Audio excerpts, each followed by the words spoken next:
So hello and welcome to फिजिचर। आज हम स्टार्ट करने जा रहे हैं हमारा lecture second of light reflection and refraction. इससे पहले वाले लेक्चर में हमने लाइट के बारे में पढ़ा था कि लाइट क्या होती है, लाइट का मीनिंग क्या होता है, लाइट के कंपोनेंट क्या होते हैं और लाइट किन किन अलग अलग कंपोनेंट से मिलके बनी होती है, लाइट का नेचर क्या होता है और लाइट की स्पीड क्या होती है और किसी सरफेस पे स्ट्राइक करने के बाद में लाइट का बिहेवियर कैसा होता है, कौन से फिनोमिना शो करती है। उन्हीं में से एक फिनोमिना आज हम स्टार्ट करेंगे, दैट इज रिफ्लेक्शन। ओके, सो इससे पहले वाले लेक्चर में जो भी पढ़ा है वो बेसिक था, ताकि हमें लाइट के बारे में पता चले, ताकि हमें लाइट के इंग्रेडिएंट्स या फिर लाइट के जो भी चीज़ों से लाइट मिल के बनी हुई है या फिर लाइट की हिस्ट्री के बारे में पता चले। ओके, सो इस वाले पर्टिकुलर लेक्चर में हम क्या करेंगे, हमारी कॉन्सेप्चुअल अंडरस्टैंडिंग और बढ़ाएंगे इस फिनोमिना के बारे में, दैट इज रिफ्लेक्शन। तीन फिनोमिना साइमल्टेनियसली अकर हो रहे थे ना, पहला रिफ्लेक्शन था, दूसरा रिफ्रैक्शन था, तीसरा एब्जॉर्प्शन था। तीसरे की कोई बात नहीं करता है, फर्स्ट और सेकंड की बात करते हैं, क्योंकि हमारे क्लास में हमारे हिसाब से अभी हम दो ही पढ़ेंगे। ओके, रिफ्लेक्शन और रिफ्रैक्शन। रिफ्लेक्शन में क्या होगा, लाइट वापस पीछे चली जाएगी, और रिफ्रैक्शन में क्या होगा, लाइट नीचे चली जाएगी। आज हमें किसकी बात करनी है, रिफ्लेक्शन की। अलग अलग सरफेसेस से हम रिफ्लेक्शन देखेंगे। ये वाला लेक्चर, इसके आगे वाला लेक्चर और इसके आगे वाला लेक्चर, आगे के तीन लेक्चर इसके ऊपर ही होंगे, रिफ्रैक्शन के ऊपर, सॉरी रिफ्लेक्शन के ऊपर ही होंगे। ओके, सो अगर किसी ने पिछला वाला लेक्चर नहीं देखा है, और आई होप आपने नहीं देखा, आई विश मतलब आई नो आपने नहीं देखा होगा, बिकॉज आप शॉर्ट अटेंशन स्पैन वाले लोग हो, आप इतने लॉन्ग फॉर्म कंटेंट देख नहीं सकते हो। लेकिन अगर आपको कॉन्सेप्चुअल क्लैरिटी या फिर कॉन्सेप्चुअल अंडरस्टैंडिंग आपकी बढ़ानी है, तो आपको लॉन्ग फॉर्म कंटेंट ही देखना पड़ेगा, इसके अलावा और कोई इलाज नहीं है इस चीज़ का। Okay, so starting with our lecture with our chapter reflection and refraction of light. Okay, so in this lecture we will be covering these topics. सबसे पहले हम पढ़ेंगे कि रिफ्लेक्शन क्या होता है, रिफ्लेक्शन के लॉज क्या होते हैं, फिर हम पढ़ेंगे अलग अलग सर्फेसेस से, that is smooth and rough surfaces से रिफ्लेक्शन, फिर हम पढ़ेंगे image formation by plane mirrors. इसी में एक छोटा सा टॉपिक आता है, combination of two plane mirror से कितनी नंबर ऑफ इमेजेस बनती है, वो वाला टॉपिक। ओके, देन आएगा reflection by spherical mirrors, then आएगा component of spherical mirrors and their daily life uses, और आएगा some specific path of light in spherical mirrors. अगर ये नहीं भी हो पाते तो भी कोई बात नहीं, हम अगले लेक्चर में कवर करेंगे, और फिर लास्ट में आएंगे कुछ questions. Okay, so starting with our lecture, सबसे पहला टॉपिक है आपके पास में, what is reflection and reflection के लॉज क्या होते हैं। सो रिफ्लेक्शन इन जनरल एक डिक्शनरी का वर्ड है। इन जनरल क्या होता है, इसका मतलब, रिफ्लेक्शन का मतलब क्या होता है, किसी भी चीज को आप किसी भी सरफेस पे फेंक रहे हो, अगर वो बाउंस बैक होके आपकी तरफ आ गई तो उसको हमने क्या बोला, रिफ्लेक्शन बोला। ओके, सो रिफ्लेक्शन की definition in terms of light आप लिखना मेरे साथ में कि the bouncing back of light when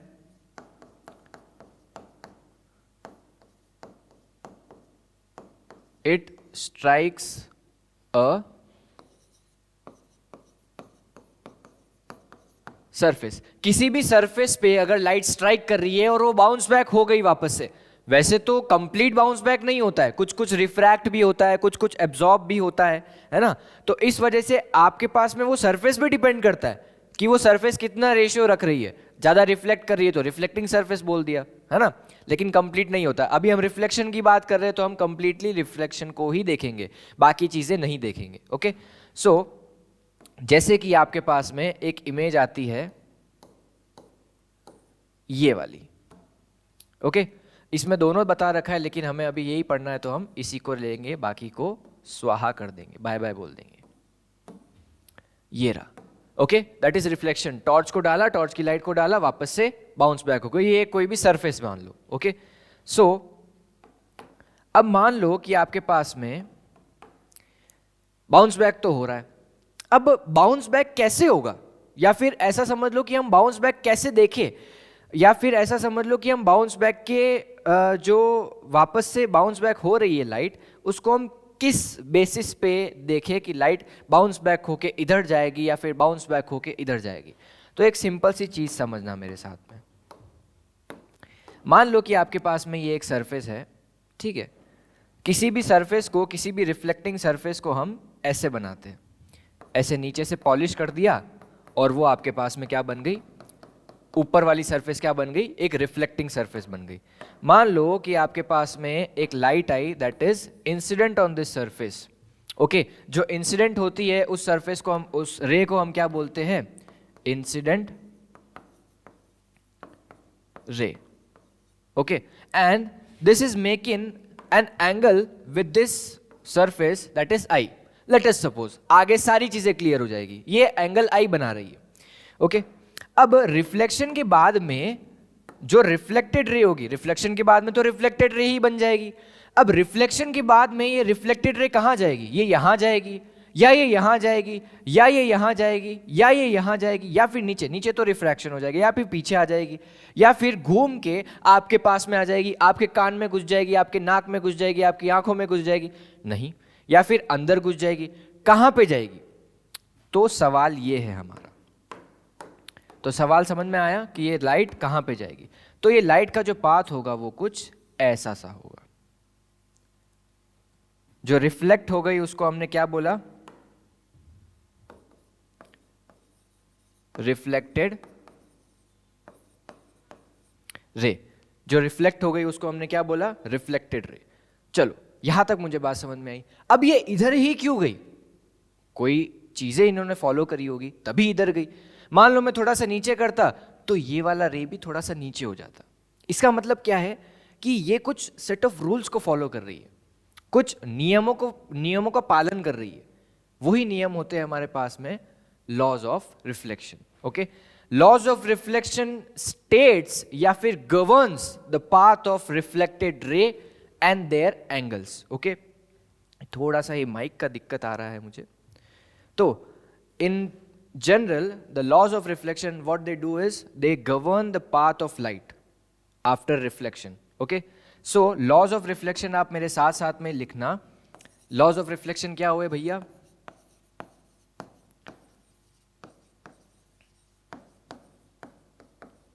laws of reflection क्या हुआ, वैसे तो आपको पता होगा, अभी तो बहुत टाइम हो गया है, आपने पढ़ भी लिया होगा आपके स्कूल में, कोचिंग में, जहां पे भी आप पढ़ते हो। सबसे पहला लॉ क्या है आपके पास में, the incident ray, the reflected ray and normal to the surface all lie in same plane. Okay, the incident ray, the reflected ray, normal to the surface all lie in same plane. अब ये normal क्या है भैया, normal कुछ नहीं है, एक perpendicular line है इस सरफेस के यहाँ पे, जहाँ पे पॉइंट ऑफ इंटरसेक्शन होता है किसी भी रे का। ओके, ये क्या हो गया आपका नॉर्मल, ये क्या हो गया आपका नॉर्मल टू द सरफेस हो गया। अब नॉर्मल टू द सरफेस ये हो गया।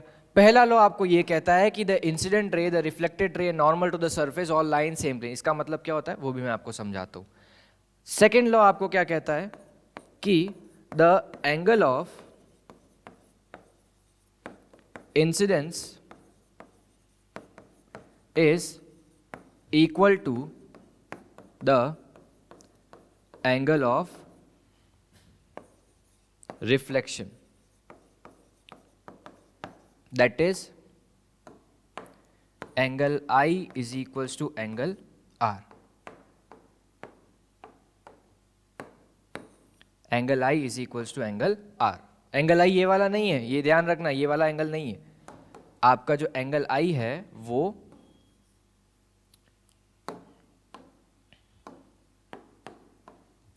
ये वाला है, ये है आपका एंगल I और ये है आपका angle R, angle of incidence और एंगल ऑफ रिफ्लेक्शन। इसका मतलब क्या है कि द एंगल ऑफ इंसिडेंस और एंगल ऑफ रिफ्लेक्शन हमेशा इक्वल हो गए, तो हो गया गवर्न पाथ। हमेशा ये जो इंसिडेंट रे है, ये जो रिफ्लेक्टेड रे है और ये जो नॉर्मल टू द सरफेस है वो हमेशा एक ही प्लेन में लाई करेंगे। मतलब अगर इधर से जा रही है लाइट तो वो इधर ही जाएगी, अगर स्मूथ सरफेस है नीचे तो, और वो रिफ्लेक्शन के बाद में आपकी आंखों में नहीं जाएगी, वो अंदर नहीं जाएगी, वो क्या कहाँ जाएगी, एक ही जगह पे जाएगी, दैट इज एक ही प्लेन में जाएगी। ओके, और दूसरा लॉ क्या है कि ये जो नॉर्मल टू द सरफेस है, नॉर्मल टू द सरफेस से जो ये इंसिडेंट रे एंगल बना रही है और ये जो रिफ्लेक्टेड रे बना रही है एंगल, वो इक्वल होगा। मान लो अब इधर भी नीचे कर दिया, थोड़ा सा एंगल बढ़ा दिया, तो ये वाला एंगल भी बढ़ जाएगा, तो हो गया ना गवर्न पाथ। आई बात समझ में? चलो भैया, अब सवाल ये है कि मैंने यहाँ पे भी तो आई बनाया था, वो क्यों नहीं लिया? या फिर मैं उधर भी तो एंगल आर बना सकता था, वो क्यों नहीं लिया? अब देखो भैया, हम हैं आलसी लोग, हम हैं बहुत ही कामचोर लोग। क्यों?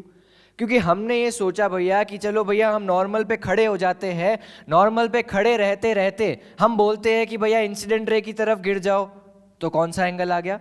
Angle of incidence. हम नॉर्मल पे खड़े रहते हैं, बोलते हैं भैया रिफ्लेक्टेड रे की तरफ गिर जाओ, तो कौन सा एंगल आ गया? Angle of reflection.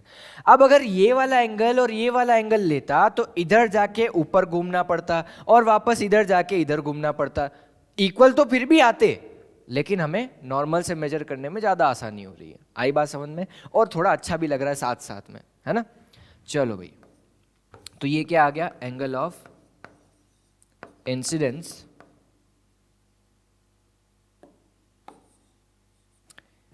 Angle of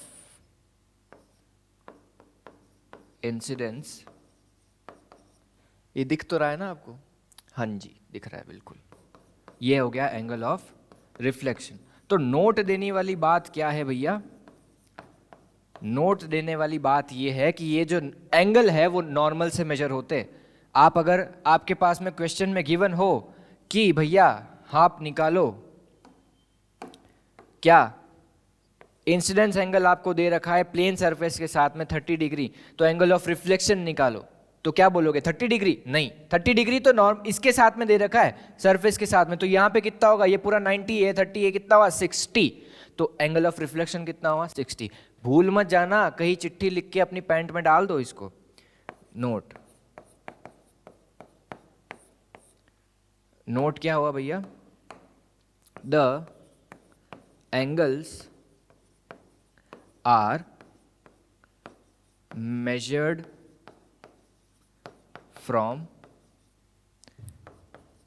the normal। Okay, ये नोट हमेशा ध्यान रखना, है ना? थोड़ा सा इसके ऊपर हम सर्कल बना देते हैं ताकि ये बढ़िया दिखे और आपको इसको याद, ये आपको याद भी रहे। चलो, ये तो सर्कल तो अच्छा नहीं लगेगा, रहने देते हैं। आई बात समझ में? तो रिफ्लेक्शन के लॉस और रिफ्लेक्शन हमें समझ में आया कि सरफेस से बाउंड्री पे, मतलब या फिर सरफेस पे कोई लाइट स्ट्राइक कर रही है, वापस से रिफ्लेक्ट हो रही है, बाउंस बैक हो रही है, तो उसको हमने क्या बोला? रिफ्लेक्शन बोला। आई बात समझ में? आगे बढ़ते हैं। आगे आपके पास में टॉपिक आता है reflection through smooth and rough surfaces. अब स्मूथ एंड रफ सरफेसेस से रिफ्लेक्शन कैसा होता है? तो एक इमेज देखना आप। Reflection through smooth and rough surfaces कुछ ऐसा होता है। आपके पास में एक सरफेस है that is plane, smooth, uneven नहीं है, एक बराबर है, ओके? और ये क्या है? ऊबड़ खाबड़ है, ऐसा समझ लो, है ना? That is uneven. Smooth surfaces और rough surfaces, smooth surfaces even होती है, एक बराबर होती है, और रफ सरफेसेस अनइवन होती है, ऊबड़ खाबड़ होती है, ओके? सो इसमें आपको दिख रहा होगा, आप सोच रहे होगे कि भैया लॉज ऑफ रिफ्लेक्शन तो भैया इसमें फॉलो हो रहे हैं और इसमें नहीं फॉलो हो रहे हैं, यही लग रहा होगा। लेकिन जरा ध्यान से देखना, ये आपका एंगल आई, इधर एंगल आर इक्वल, ये आपका angle i, angle r equal, angle i, angle r equal, angle i, angle r equal. तो laws of reflection for every ray is valid. यहां पे भी angle i angle r equal है, यहां पे भी angle i angle r equal है, यहां पे भी angle i angle r equal है। तो आपने बोला कि for overall surface the laws of reflection are valid, क्योंकि इसका नॉर्मल टू द सरफेस वो एक ही डायरेक्शन में आ रहा है। आई बात समझ में? अब इधर क्या है कि ये अनइवन सरफेस है, इसका नॉर्मल टू द सरफेस इधर की तरफ ऐसा कुछ आया, इसका नॉर्मल टू द सरफेस इधर की तरफ कुछ ऐसा आया, इसका नॉर्मल टू द सरफेस इधर की तरफ कुछ ऐसा आया, और इसका नॉर्मल टू द सरफेस इसकी तरफ ऐसा आया। तो ये जो नॉर्मल टू द सरफेस है वो आपस में पैरेलल नहीं है, है ना? लेकिन for a particular ray angle I and angle R are always equal.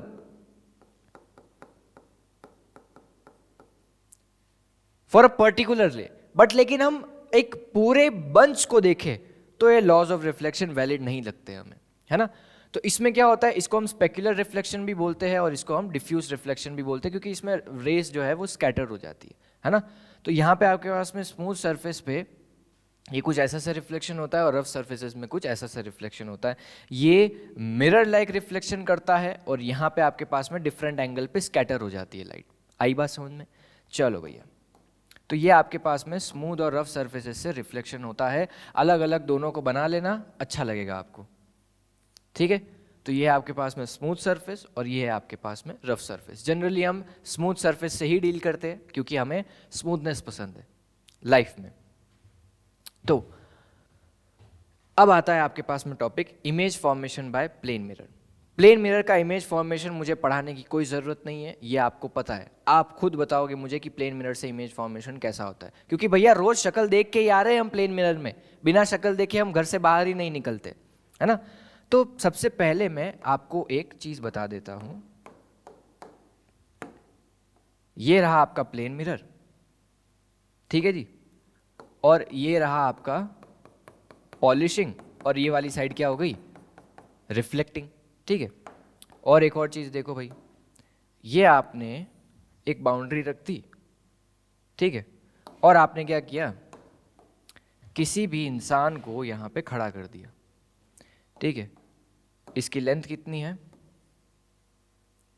3, ठीक है। कोई भी एक यूनिट होगी, 3 मीटर, 3 सेंटीमीटर, कुछ भी हो सकता है, ठीक है। आगे अब क्या होगा, यहां से यहां तक की डिस्टेंस कितनी हुई, 16, ठीक है। कोई भी एक डिस्टेंस हो गई। अब आपने मिरर में खुद को ऑब्जर्व किया होगा, आप खुद बताना मुझे कि आपने खुद को मिरर में ऑब्जर्व किया होगा, आप खुद बताना मुझे कि क्या आपकी जो साइज है वो अलग हो जाती है, आप मोटे हो जाते हो, आप पतले हो जाते हो, आप छोटे हो जाते हो, आप लंबे हो जाते हो, ऐसा तो कुछ भी नहीं होता है। जो रोज आपको दिख रहा है वैसे के वैसे ही आप हो। क्या आप 2 किलोमीटर पास में दिखते हो अंदर, क्या 2 किलोमीटर दूर दिखते हो अंदर, नहीं, बिल्कुल भी नहीं, ऐसा भी नहीं होता है।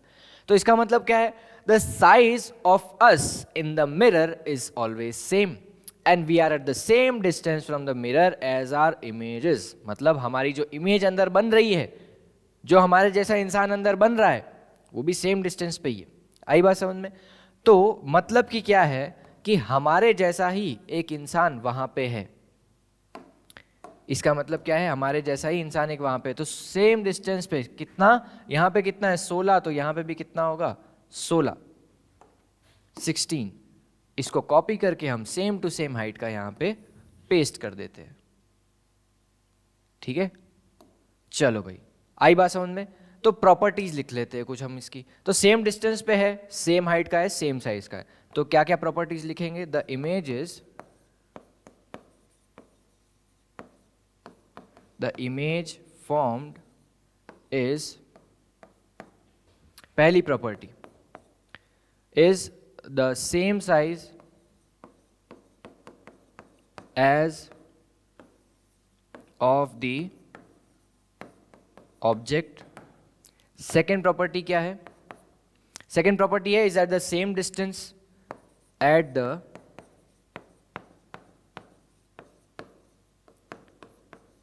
same distance from the mirror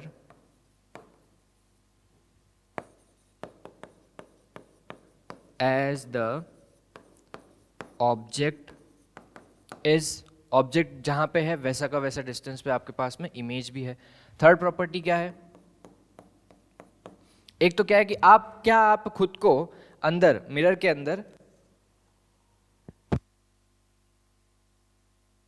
sorry, क्या आप मिरर के अंदर खुद को उल्टे दिखते हो या फिर सीधे दिखते हो? सीधे ही दिखते हैं भाई, हम उल्टे तो दिखते नहीं अंदर मिरर के अंदर, है ना। तो मिरर के अंदर हम सीधे दिखते हैं, तो सीधे को इंग्लिश में क्या बोलते हैं, इरेक्ट। और इरेक्ट के साथ में एक चीज फ्री आती है, दैट इज वर्चुअल। वर्चुअल का मतलब क्या है, दो चीजें होती है, रियल एंड वर्चुअल। रियल मतलब एक्चुअल में बन रहा है, वर्चुअल मतलब एक्चुअल में नहीं बन रहा है, हमें दिख रहा है कि बन रहा है। तो क्या अंदर जो इंसान बन रहा है मिरर के अंदर, वो एक्चुअल में प्रेजेंट है वहां पे? आप तो सिंगल पीस हो भाई, आपके जैसा कोई नहीं है दुनिया में। तो वो इंसान नकली है, अंदर वाला जो इंसान है वो नकली है, जो मिरर के अंदर बन रहा है ना। तो इसका मतलब क्या है, वो रियल नहीं है, वो क्या है, वर्चुअल है। इसका मतलब जो इमेज बन रही है वो रियल नहीं है, वर्चुअल है, और वर्चुअल के साथ साथ में क्या है, इरेक्ट है। ठीक है। तो वैसे तो डॉग्स देखते हैं आपस में मिरर के अंदर तो वो भौंक जाते हैं कि भैया मेरे जैसा कौन आ गया इसके अंदर, है ना। तो उनको तो पता नहीं चलता है, हमें तो पता चलता है, तो हम क्या बोलेंगे, वर्चुअल है इमेज। और दूसरी चीज क्या है, दूसरा प्रॉपर्टी है आपके पास में लैटरली इन्वर्टेड। अब इसका मतलब क्या है भाई, एक छोटी सी चीज सुनना। हम बहुत बार ऐसा ऑब्जर्व करते हैं, हम किसी से मिले मान लो, चलो ठीक है, वो उस चेहरे की हमें आदत लग गई, या फिर हमें वो चेहरा दिख गया, या फिर हमें नॉर्मल हो गया वो चेहरा, ठीक है। लेकिन कभी हम उसके साथ में उसको मिरर में देख ले, या फिर उसके साथ में हम मिरर के सामने चले जाए, तो वो चेहरा अजीब नहीं लगता आपको? लगता ही होगा, बिल्कुल, है ना। तो ये क्या रीज़न होता है? या फिर ऐसा समझ लो कि आप खुद को रोज चेहरा को, आपके खुद के फेस को आप मिरर के अंदर देख रहे हो, है ना, मिरर के अंदर देख रहे हो, तो आपको सही लगता है। लेकिन आपकी किसी ने फोटो खींच ली, आपको किसी ने फोटो खींच के बता दिया कि भाई ये देख कितनी बढ़िया फोटो आई है, तो आपको थोड़ा सा अजीब लगता होगा। या फिर अजीब इन द सेंस क्या है कि आपको वो फेस जो है वो आपको उल्टा लगता है ना, इधर की साइड इधर आ जाती है, इधर की साइड इधर आ जाती है। यही होता है lateral inversion.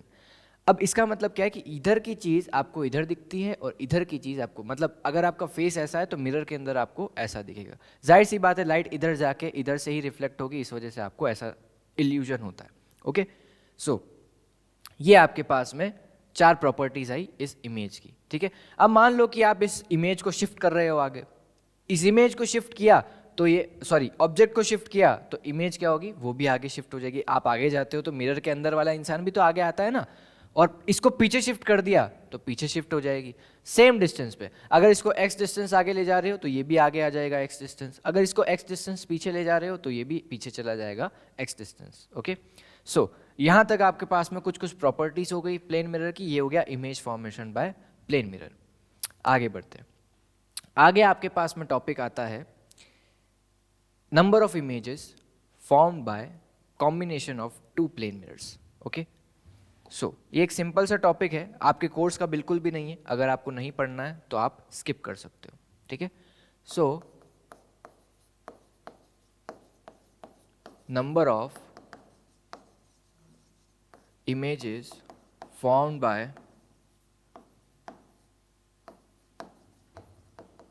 combination of 2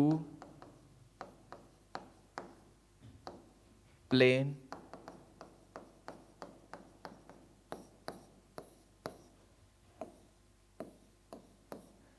mirror. अब आपके पास में मान लो कि एक ये प्लेन मिरर है, एक ये प्लेन मिरर है, और एक ये दूसरा प्लेन मिरर है, ठीक है। ये एक प्लेन मिरर है और ये एक दूसरा प्लेन मिरर है। ये आपका प्लेन मिरर, इसको पॉलिश कर दिया तो ये रिफ्लेक्टिंग बन गया, और ये आपके पास में दूसरा प्लेन मिरर है, ठीक है। चलो भाई, आपने क्या किया,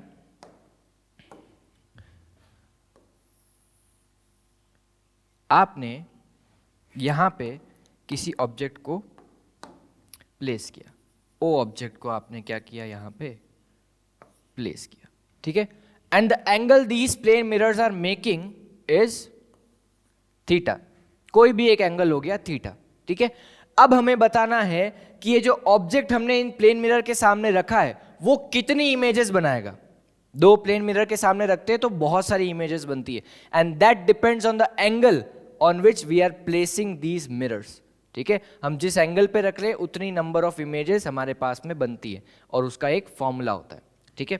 तो फॉर्मूला कुछ इस तरीके का है आपके पास में, कि मान लो कि आपके पास में एक एंगल थीटा है, एंगल क्या है, थीटा। तो कुछ नहीं करना है आपको सिंपली इस थीटा को 360 से डिवाइड करना है, मतलब 360 को थीटा से डिवाइड कर देना है, ठीक है। फिर आपको चेक करना है सिमेट्रिसिटी। सिमेट्रिसिटी मतलब कि आपने जो ये ऑब्जेक्ट प्लेस कर रखा है वो सिमेट्रिक है, मतलब यहां का और यहां का एंगल इक्वल है या फिर नहीं है, या फिर ये ऑब्जेक्ट को यहां है या फिर ये ऑब्जेक्ट कहीं पे यहां है ना। तो ये आपको चेक करना है। अगर ऐसा कुछ है तो नंबर ऑफ इमेजेस कितनी फॉर्म होती है भाई, ये आपको निकालना है, ठीक है, तो दो चीज़ें हैं आपके पास में। सबसे पहला कि या तो ये इवन नंबर आ जाए, 360 बाय थीटा इवन नंबर आ जाए। मान लो 90 डिग्री एंगल है तो 360 बाय 90 कितना होता है 4, तो इवन नंबर आ गया। और आपके पास में क्या आ जाए, ऑड आ जाए। ऑड 2 बार क्यों लिखा है अभी आपको समझ में आ जाएगा। इसमें क्या होता है, इवन नंबर आ जाए तो weather it is symmetric weather it is asymmetric, symmetric आप ऑब्जेक्ट को कैसे भी रख दो, वेदर इट इज सिमेट्रिक और एसिमेट्रिक, एसिमेट्रिक स्पेलिंग थोड़ी सी गलत हो गई, आप सही कर देना है ना। So whether it is symmetric और asymmetric then formula will be 360 by theta -1। ठीक है, जो भी डिग्री है, मान लो 90 डिग्री है, 360 बाय 90 कितना हुआ 4, इवन नंबर है तो नंबर ऑफ इमेजेस कितनी होगी 4 - 1 दैट इज 3। आई बात समझ में। अब इधर कुछ कंडीशन होती है, अगर यहाँ पे सिमेट्रिक आ गया, नंबर जो है वो सिमेट्रिक आ गया, ठीक है, तो इसका फॉर्मूला वो वापस से वही होगा 360 बाय थीटा -1। वैसे ही सिमिलरली अगर आपने ऑब्जेक्ट को एसिमेट्रिकली प्लेस कर रखा है, इधर उधर कहीं पे रख रखा है, तो फॉर्मूला सिंपली 360 बाय थीटा ही होगा। आई बात समझ में। तो यहां तक आपके पास में ये फॉर्मूला है कुछ, ठीक है, कि नंबर ऑफ इमेजेस कितनी बन रही है। ठीक है, अगर इवन नंबर है तो कुछ ऐसी बनेगी, अगर ऑड नंबर है तो सिमेट्रिक के हिसाब से, अगर सिमेट्रिक है तो ऐसी और एसिमेट्रिक है तो ऐसी। ये सिंपली आप धीरे धीरे प्रैक्टिस करोगे क्वेश्चंस के साथ में तो आपको ये फॉर्मूलाज भी याद हो जाएंगे। ठीक है, सिंपली ये याद रखना है कि इवन और ऑड में हमेशा सेम है, लेकिन अगर ऑड में एसिमेट्रिक आ जाता है तो 360 बाय थीटा आ जाता है, बाकी सब में 360 बाय थीटा -1 है। आई बात समझ में। तो if we are placing any object in front of two plane mirrors placed at 90 degree angle, यहाँ पे एंगल कितना है 90 डिग्री, तो क्या होगा, नंबर ऑफ इमेजेस कितनी बनेगी, आंसर कितना आया 360 बाय थीटा का 4, तो that is an even number, तो नंबर ऑफ इमेजेस कितनी बनेगी 360 by theta that is 4 - 1 that is 3। तो 90 डिग्री पे कितनी इमेजेस बनेगी, 3 इमेजेस बनेगी। आप अगर आगे प्लेस करोगे ना ऑब्जेक्ट को, घर पे जाके ट्राई करना, आप तो घर पे ही बैठे हुए हो, मतलब घर पे देखना बना के ऐसे दो प्लेन मिरर रखना और आगे ऑब्जेक्ट रख देना एट 90 डिग्री एंगल, तो आपको 3 इमेजेस दिखेगी अंदर। ठीक है, चलो भाई आगे बढ़ते हैं। आगे प्लेन मिरर पूरा खत्म हो गया, reflection through plane mirror, reflection through smooth surfaces, reflection through rough surfaces, reflection by plane mirror, image formation by plane mirror, image formation by combination of two plane mirror, सारी चीज़ें खत्म हो गई। अब हम नए टॉपिक की तरफ बढ़ रहे हैं। ठीक है, पुराना टॉपिक नहीं आया या फिर कुछ ऊपर से गया तो वापस देख लेना, है ना, लेकिन अब एक नया टॉपिक स्टार्ट हो रहा है। चलो भाई, तो focus on the subject and focus on the topic that is reflection by spherical mirrors. Reflection by spherical mirrors होता क्या है, जैसे प्लेन मिरर था वैसे आपके पास में एक स्फेरिकल मिरर होता है। जैसे आपके पास में ये एक स्फेरिकल मिरर है, प्लेन मिरर क्या था, एक प्लेन का पार्ट था, है ना। स्फेरिकल मिरर क्या होगा, एक स्फीयर का पार्ट होगा। जैसे कि आपके पास में एक प्लेन मिरर था, हमने क्या किया था, राइट साइड को पॉलिश किया था, लेफ्ट साइड को रिफ्लेक्टिंग बनाया था। सेम ये एक क्या होगा, एक कटआउट होगा, एक स्फीयर का कटआउट होगा। मान लो कि मैंने यहां से कट कर दिया, इधर से पॉलिश कर दिया, तो ये वाली साइड रिफ्लेक्टिंग बन गई, ये एक आपके पास में सरफेस आई। ठीक है, मान लो कि मैंने यहां से कटआउट कर दिया, ये इधर साइड को पॉलिश कर दिया और मैंने ये वाली साइड को रिफ्लेक्टिंग बना दिया, तो ये वाली एक सरफेस आई। तो दो तरीके की सरफेस है आपके पास में, पहली वाली कैसी, ऐसी, और दूसरी वाली कैसी, ये दो तरीके की सरफेस है। क्योंकि इसमें देखो ये अलग है, दोनों अलग है, दिख रहे सेम है लेकिन दोनों अलग है। इसमें क्या है, बाहर वाली सरफेस पे पॉलिश कर रखा है और इसमें क्या कर रखा है, अंदर वाली सरफेस पे पॉलिश कर रखा है। इसमें क्या करो भाई, इधर भी कर दो और इधर भी कर दो, बात एक ही है, भले ही आप इधर करो भले ही आप उधर करो, सरफेस एक ही तरीके की है। लेकिन इसमें डिपेंड करेगा, अगर इधर कर दोगे तो लाइट इधर से रिफ्लेक्ट होगी तो अलग तरीके से होगी, अगर इधर कर दोगे तो लाइट को इधर से रिफ्लेक्ट करवाओगे तो अलग तरीके से रिफ्लेक्ट होगी। आई बात समझ में। तो इसमें थोड़ा सा लोचा है, तो दो तरीके की सरफेस बनी, एक तो आपके पास में ऐसी कुछ बनी सरफेस और एक आपके पास में कुछ ऐसी सरफेस बनी। तो दोनों सरफेसेस को हम बना के एक बार आराम से देख लेते हैं। तो मोटा मोटी आपके पास में दो तरीके की सरफेस बनी। अलार्म बज गया क्या, चलो भाई, आपके पास में reflection by spherical mirrors, reflection by spherical mirrors में कुछ ऐसी सी सरफेसेस बनती है।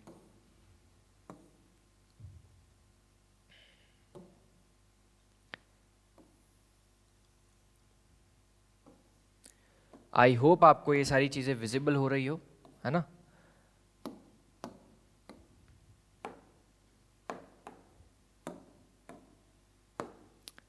चलो दिख रहा है ना आपको ये? हाँ जी दिख रहा है। तो आपके पास में स्फेरिकल मिरर्स है दो तरीके के। अभी ये सारी चीज़ें तिकड़म पे एफ सी प्रिंसिपल एक्सेस, ये इन सब पे कोई ध्यान नहीं देना है, ठीक है। सिंपली आपको ये देखना है ये एक रिफ्लेक्टिंग सरफेस है और इसमें क्या है, ये एक रिफ्लेक्टिंग सरफेस है। लाइट इधर से आ रही है, आपको देखना है कि दो तरीके की जो सरफेस बन रही है आपके पास में वो कैसी बन रही है, ठीक है। तो ये आपके पास में सरफेसेस बनी। इस सरफेस का या फिर ये जो सरफेस है वो एक स्फीयर का पार्ट थी, है ना। और ये वाली सरफेस भी क्या थी, एक स्फीयर का पार्ट थी, है ना। और इस स्फीयर का कुछ सेंटर था, इस स्फीयर का कुछ सेंटर था। अगर ये स्फीयर होता तो हम क्या बोलते, सेंटर ऑफ स्फीयर। लेकिन ये क्या है, एक कर्व है, एक कर्व का पार्ट है, तो हम इसको क्या बोलेंगे, सेंटर ऑफ कर्वेचर, ठीक है। तो ये आपके पास में क्या हो गया, सेंटर ऑफ कर्वेचर। अब थोड़ी बहुत चीजें देखना कि हम देख रहे हैं कि ये लाइट को कैसे रिफ्लेक्ट कर रहा है। बात क्या हो रही है भाई, कि लाइट को कैसे रिफ्लेक्ट करेगा, बस यही बात हो रही है। तो देखो भाई कि आपके पास में एक प्लेन मिरर था,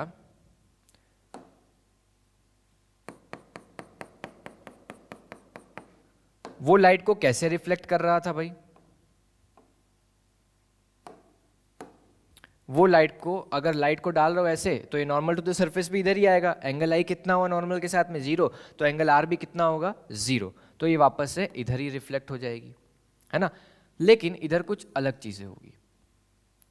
हम रिफ्लेक्टेड रे को कैसे निकाल रहे, लॉज ऑफ रिफ्लेक्शन से। तो इधर भी हम वही अप्लाई करेंगे, लॉज ऑफ रिफ्लेक्शन ही हमें बताएंगे कि इसका पाथ रिफ्लेक्शन के बाद में कैसा होगा, ठीक है। चलो भाई, यहां पे आपके पास में रे आई, है ना। अब नॉर्मल टू द सरफेस यहां पे हम बनाएंगे कैसे, पहली बात तो ये मोटा मोटी आपको लग रहा होगा कि नॉर्मल टू द सरफेस कुछ ऐसा बनेगा। ये सरफेस बन गई मान लो, तो नॉर्मल टू द सरफेस कुछ ऐसा बनेगा,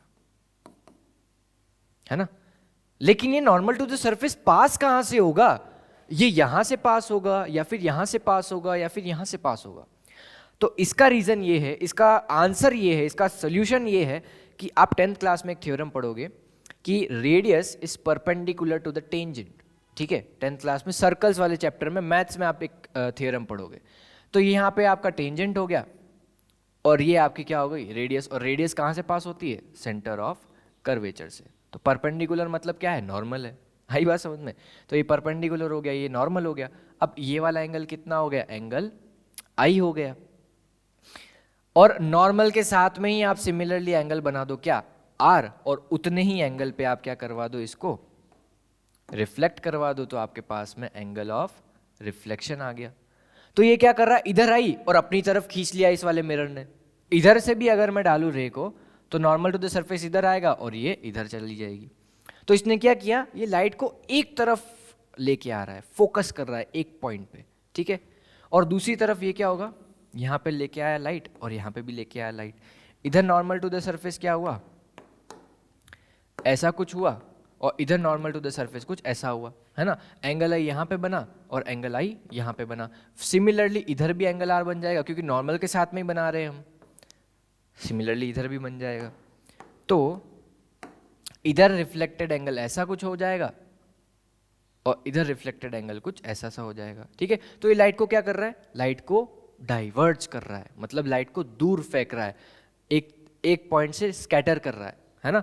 तो इसका मतलब क्या हुआ कि लाइट को डाइवर्ज कर रहा है। तो जैसा इसका काम है वैसा इसका नाम है। ये लाइट को कन्वर्ज कर रहा है तो इसको कन्वर्जिंग मिरर बोलेंगे, और ये लाइट को डाइवर्ज कर रहा है तो इसको डाइवर्जिंग मिरर बोलेंगे। आई बात समझ में? चलो भाई, तो जैसा नाम वैसा काम।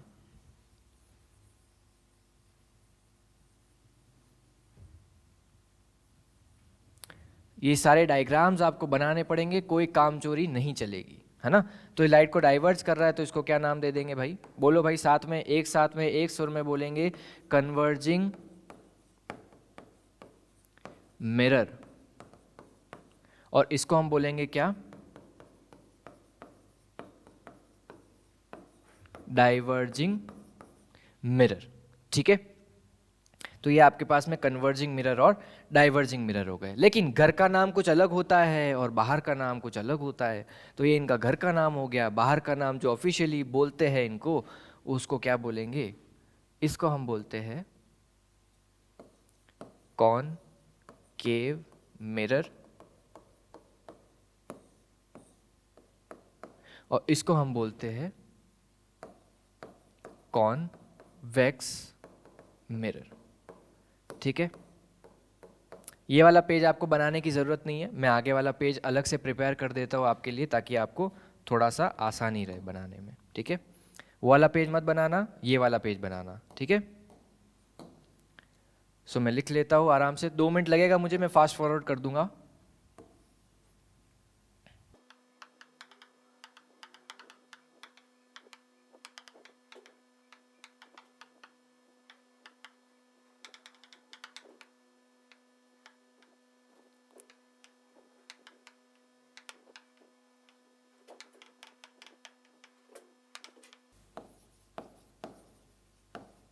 हाँ जी भाई, तो ये क्या करता है, लाइट को कन्वर्ज करता है, और ये क्या करता है, लाइट को डाइवर्ज करता है।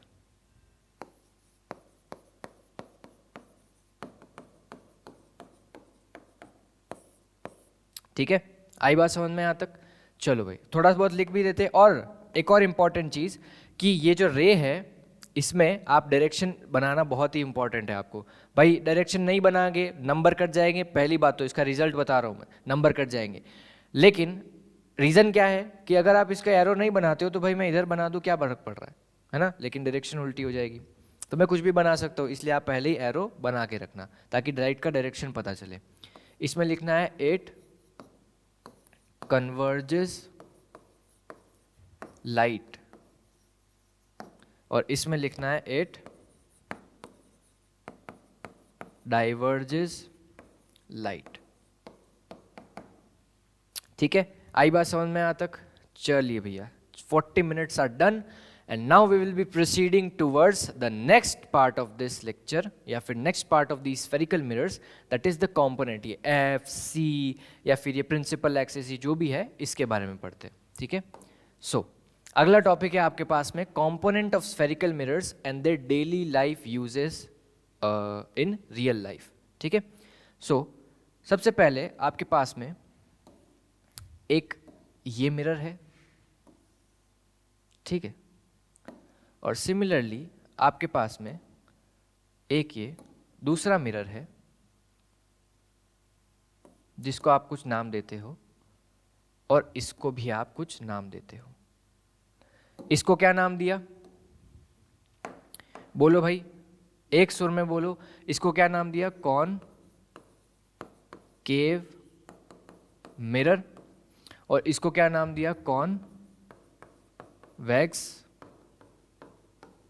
मिरर। ठीक है, ये है कॉनकेव मिरर और ये है कॉन्वेक्स मिरर।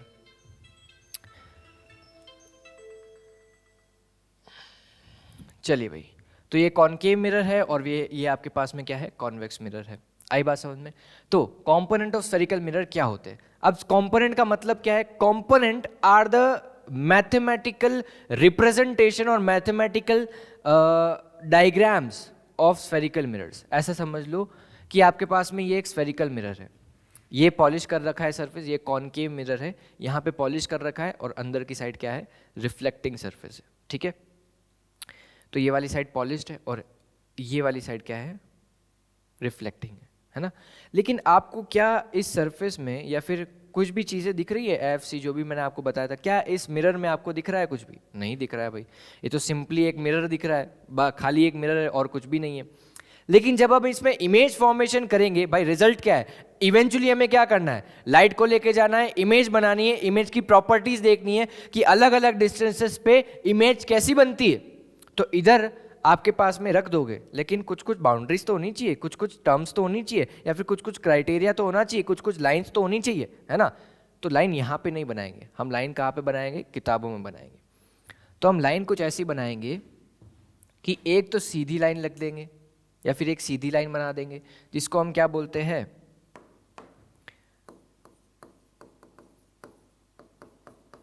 Principal axis. ठीक है, ये भी प्रिंसिपल एक्सिस है और ये भी प्रिंसिपल एक्सिस है। ऐसी कोई एक्चुअल की डंडी या फिर ऐसी कोई एक्चुअल की स्टिक नहीं होती है किसी भी मिरर में, वो मैंने आपको मिरर बताया, ऐसी कोई एक्चुअल की स्टिक नहीं है। These are just imaginary things और imaginary terms used for our calculation to get simple. हमारी कैलकुलेशन को सिंपल करने के लिए ये आपके पास में टर्म्स यूज होती है। ठीक है, अब ये जो एक स्फीयर का पार्ट था उसका कोई सेंटर था, उसको हमने क्या बोला, सेंटर ऑफ कर्वेचर।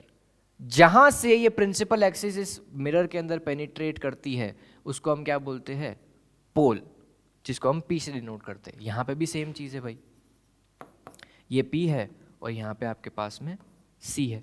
ठीक है, और ये आपकी प्रिंसिपल एक्सिस हो गई, है ना। आई बात समझ में यहां तक? चलो भाई, और दूसरी टर्म एक और आती है, दैट इज इन दोनों के बीच में एक टर्म आती है फोकस, और इधर भी एक और टर्म आती है दैट इज फोकस। इसका मतलब क्या है मैं थोड़ी देर में आपको समझाता हूं, है ना। चलो भाई, पोल से सेंटर ऑफ कर्वेचर तक की डिस्टेंस को हम बोलते हैं रेडियस ऑफ कर्वेचर, और यहां पे भी सेम होगा, है ना। और पोल से फोकस तक की डिस्टेंस को हम क्या बोलते हैं, फोकल लेंथ, जिसको हम स्मॉल f से डिनोट करते हैं और इसको हम r से डिनोट करते हैं। ठीक है,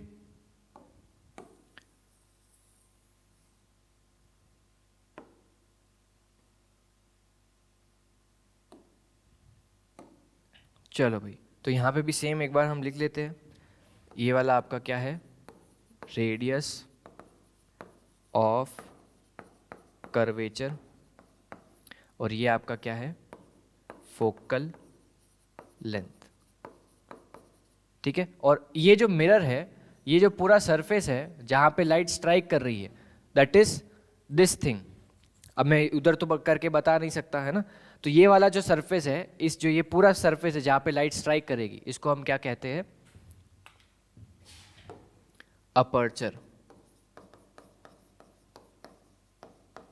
ठीक है, सो ये वाला आपका क्या होता है, अपर्चर, और ये सारी टर्म्स आपके पास में आती है। तो इसमें आपके पास में इतना ही चीज़ है कॉम्पोनेंट ऑफ स्फेरिकल मिरर्स में। एंड आई थिंक कि लेक्चर की जो लेंथ है वो काफ़ी लंबी हो जाएगी, इस वजह से हम इस वाले लेक्चर में कॉम्पोनेंट ऑफ स्फेरिकल मिरर्स तक ही रखते हैं। डेली लाइफ यूजेस भी हम अगले वाले लेक्चर या फिर इस वाले लेक्चर में करने की कोशिश करते हैं। तो क्योंकि लेक्चर की लेंथ जो है वो काफ़ी लंबी हो जाएगी और आप ज़्यादा देख नहीं पाओगे, इसलिए हम आगे की चीज़ें जो है, जो स्पेसिफिक लाइट के पाथ है ये वाले, वो हम आगे वाले लेक्चर में कंटिन्यू करेंगे। ठीक है, तो अभी तक के लिए ये वाले लेक्चर में ये वाली चीज़ें ही लिखते हैं हम। तो इसकी डेफिनेशन तो लिखे भाई, अभी लेक्चर खत्म नहीं हुआ है, जाना मत, अभी लेक्चर बाकी है। तो पहली टर्म क्या है आपके पास में, पहली टर्म है आपके पास में principal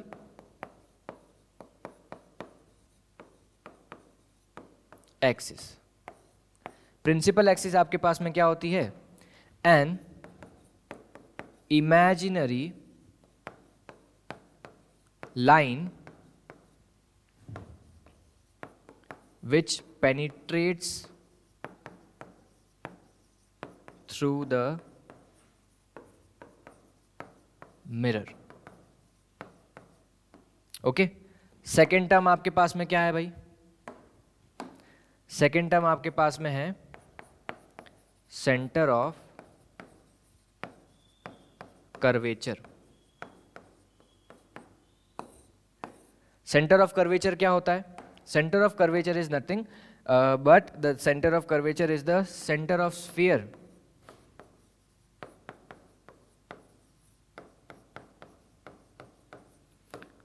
from which these mirrors were made. Okay, so इसको हम सी से डिनोट करते हैं, इसको हम प्रिंसिपल एक्सिस ही बोलते हैं। आगे वाली टर्म क्या है भाई, तीसरी टर्म, थर्ड टर्म बताओ भाई, फोकल लेंथ, ये वाला फोकल पॉइंट, या फिर पहले पोल को डिफाइन कर लेते हैं हम, है ना। थर्ड पॉइंट क्या है,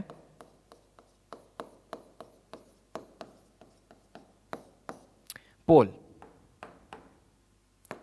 पोल को हम कुछ ऐसे डिफाइन करते हैं कि the point on the spherical mirror on which या फिर through which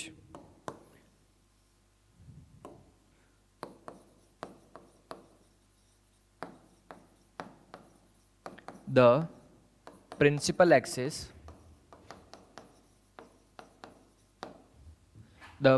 axis penetrates the mirror। Okay, third term क्या है, थर्ड टर्म तो हो गई। फोर्थ टर्म क्या है, फोकस, या फिर इसको हम फोकल पॉइंट भी बोलते हैं। ये केवल टर्म्स है, आप इसको फास्ट फॉरवर्ड करके लिख भी सकते हो मेरे साथ साथ में, है ना। The point on principal axis on which all the rays parallel to principal axis meets or appears to meet। इसका मतलब क्या है, पहले एक बार बाकी की दो डेफिनेशन भी लिख लो मेरे साथ में, फिर मैं आपको बताता हूं। रेडियस ऑफ कर्वेचर,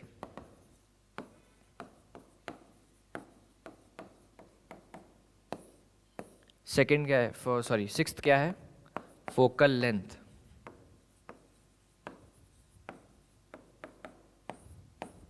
और सेवेंथ क्या है आपके पास में, अपर्चर। अगर आपसे एग्जाम में पूछ ले कि डिफाइन दीज टर्म्स, तो ये सारी डेफिनेशन लिख के आनी पड़ेगी, है ना। तो रेडियस ऑफ कर्वेचर क्या है, the distance from pole to centre of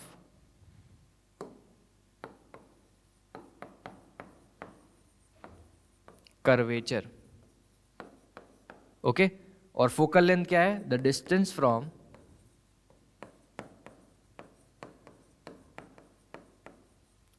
pole to focal point.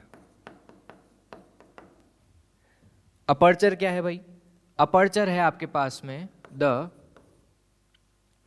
Area of mirror through which reflection takes place। मंगला दर्शन चालू हो गए भैया। The area of mirror through which the actual reflection takes place, it basically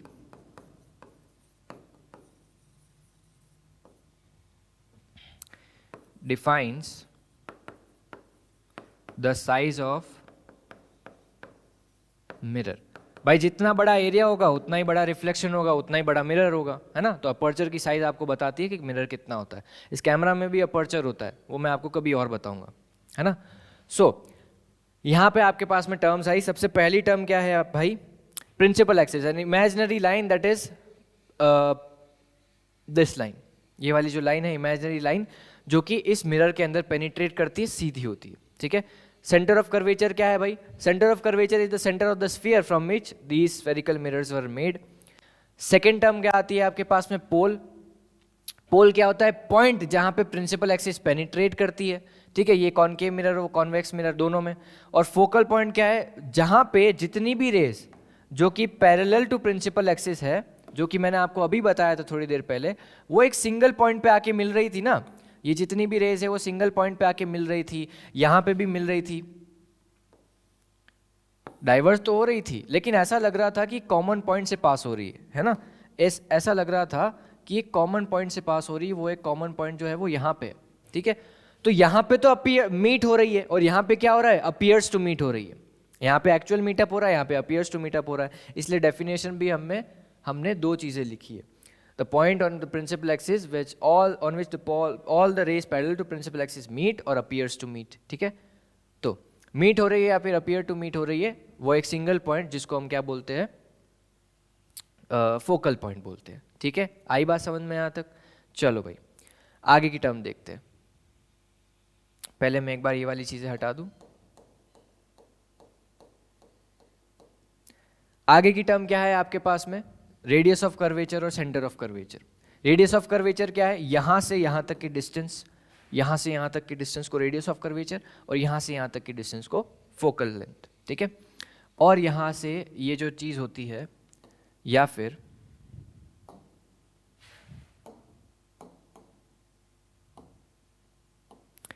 ये जो पूरा area है through which reflection takes place, उसको हम क्या बोलते हैं, अपर्चर बोलते हैं। आई बात समझ में यहाँ तक? चलो भाई ये पूरी टर्म हमारे पास में क्लियर हो गई। और एक और चीज़ जो थी वो मुझे याद आ रही है, वो मुझे आपको बतानी थी, जो कि मैं भूल गया हूँ। कोई बात नहीं, आगे बता दूंगा, याद आएगा तो ये चीज़ है आपके पास में। और आगे वाली टर्म देखते हैं, या फिर आगे वाली चीज़ें देखते हैं। ये तो हो गया आपके पास में point on the spherical mirror through which reflection takes place, और focus, radius of curvature, focal length and aperture. हाँ, जो की चीज़ मुझे बतानी थी, इसको हम आर से डिनोट करते हैं और इसको हम स्मॉल एफ से डिनोट करते हैं। और स्फेरिकल मिरर में एक रिलेशन होता है जो कि आपको पता भी होगा, R is equals to 2F या फिर F is equals to R/2। ये आपको क्या रखना है, याद रखना है,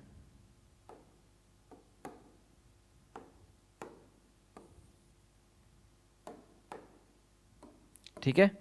ये आपको याद रखना है, F is equals to R/2। कभी फॉर्मूलाज में या फिर क्वेश्चंस में आपके पास में आ गया रेडियस ऑफ कर्वेचर, आपको फोकल लेंथ निकालनी हो तो उसका हाफ कर देना, या फिर फोकल लेंथ आ गया तो रेडियस ऑफ कर्वेचर निकालना तो उसका डबल कर देना। आई बात समझ में आता? तो चलो ये भी हो गया आपके पास में। अब ये वाला टॉपिक तो हम नहीं स्टार्ट कर पाएंगे अभी, क्योंकि लेक्चर की लेंथ काफ़ी लंबी हो गई है। तो हम यूजेस देख लेते हैं स्फेरिकल मिरर्स के।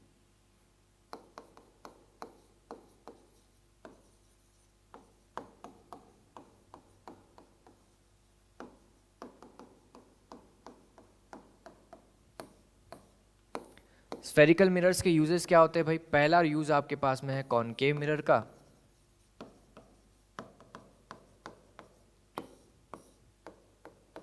और दूसरा यूज है आपके पास में कॉन्वेक्स मिरर का।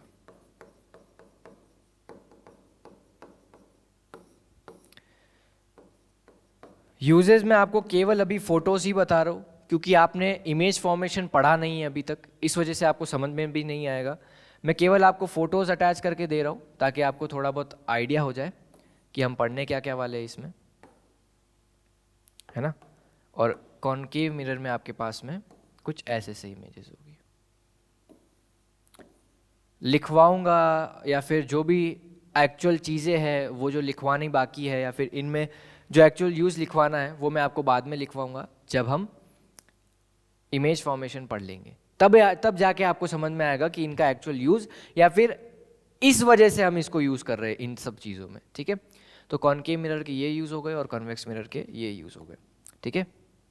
तो हमने जो टॉपिक्स थे वो कवर किए अभी तक, ये वाले कंपोनेंट तक। ये लास्ट वाला टॉपिक हमारा अभी तक रिमेनिंग है, जो हम अगले वाले लेक्चर में कंटिन्यू करेंगे, ठीक है।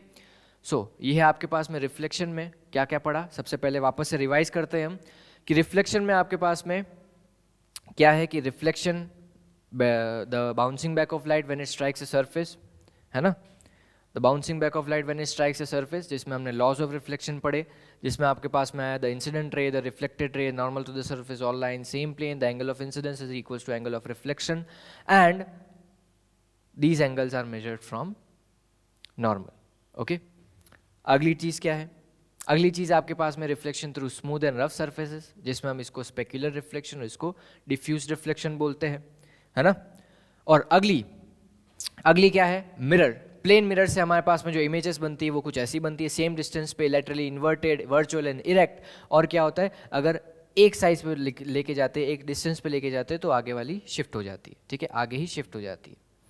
आगे हमने पढ़ा number of images form by combination of two plane mirrors. इसमें ये कुछ फॉर्मूला आया जिसमें आप यूज़ कर सकते हो फॉर्मूला, जो भी आपके पास में क्वेश्चन आए, है ना। आपके पास में इस टर्म में या फिर इस सिलेबस में तो नहीं है, लेकिन मैंने आपको थोड़ा सा एडवांस पढ़ाया हुआ है। ये है आपके पास में स्फेरिकल मिरर, एक को हम कॉनकेव मिरर बोलते हैं और दूसरे को क्या बोलते हैं, कॉन्वेक्स मिरर बोलते हैं। आगे आपके पास में ये जो भी है सेम टू सेम चीज़, इस ये लाइट को कन्वर्ज कर रहा है, ये लाइट को क्या कर रहा है, डाइवर्ज कर रहा है। आगे क्या पढ़ा हमने, स्फेरिकल मिरर्स पढ़े, स्फेरिकल मिरर्स की टर्म्स देखी। स्फेरिकल मिरर्स में टर्म क्या आई, focal length, principal axis, radius of curvature, centre of curvature और फोकल पॉइंट, पोल, ये सारी चीज़ें, और अपर्चर आया, ठीक है। ये सारी टर्म्स लिखी और आगे हमने यूजेस देखे केवल डायग्राम बेसिस पे। यूजेस हमने लिखे नहीं है क्योंकि जब तक हम पढ़ेंगे नहीं, जब तक हमें समझ में नहीं आएगा, है ना। तो अभी तक के लिए लेक्चर में हम इतना ही पढ़ते हैं। तब तक के लिए नोट्स डिस्क्रिप्शन में गिवन है, आप पढ़िए। लेक्चर नहीं समझ में आया वापस से देखिए, पिछले वाला लेक्चर भी देखिएगा, है ना। और तब तक के लिए पढ़ाई करते रहो और ये वाली चीज़ें लिख लेना और थोड़ी बहुत और क्वेश्चन प्रैक्टिसिंग कर लेना। और जो भी क्वेश्चंस, आगे के क्वेश्चंस भी हमारे बाकी है जो कि हम अगले वाले लेक्चर में पढ़ेंगे, ये वाला नहीं। देखिए ये वाले क्वेश्चंस भी हमारे पास में बाकी है जो कि हम अगले वाले लेक्चर में कंटिन्यू करेंगे। तब तक के लिए आप इस वाले लेक्चर को लिख लो और अदर सब्जेक्ट की भी तैयारी करो। बाकी सब ये वाले लेक्चर को लिख लेना और क्वेश्चन प्रैक्टिसिंग कर लेना। और तो कुछ रहा नहीं है बोलने को, तो तब तक के लिए अगले वाले लेक्चर में मिलते हैं। जय श्री कृष्ण।